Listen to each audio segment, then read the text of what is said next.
एक दिन ये चारों बच्चे जंगल में एक गुफा में पहुंच गए। वहां उन्हें एक सुनहरा अंडा दिखाई दिया। दरअसल वो कोई मामूली अंडा नहीं था, वो एक ऐसा अजीब अंडा था जो समय को रोक सकता था। सुंगमिन पानी में जाकर वो अंडा ले आया। फिर वो सब उस अंडे को देखने लगे, लेकिन सुरिन की हेयर क्लिप गुफा में ही रह गई। वो वहां उसे ढूंढने चली गई। तभी तीनों लड़कों ने अंडे को तोड़ दिया और उस अंडे के टूटते ही सच में समय थम गया।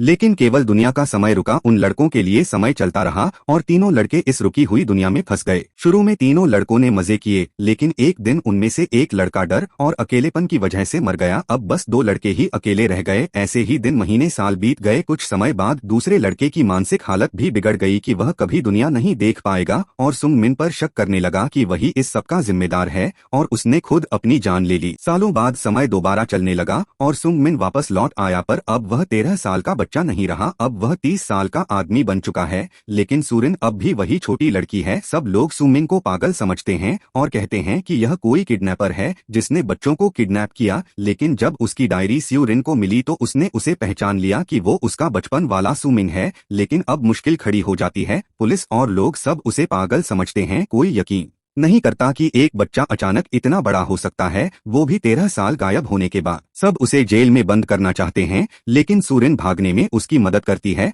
वह उसे वही लेकर जाती है जहां पर यह सब शुरू हुआ था। फिर वह वापस उसी गुफा में जाकर एक और सुहरा अंडा ले आई। कल वजह ये नहीं थी कि वो वक्त को फिर से रोकना चाहती थी, वो बस सुमिंग को अपना बचपन का प्यार याद करा रही थी। लेकिन अब सुमिंग समझ गया था कि अब वो उसके साथ नहीं रह पाएगा, क्योंकि उम्र का फासला और दुनिया का शक उन्हें साथ नहीं रहने देगा। इसलिए वो सुरिन की दुनिया से गायब हो गया।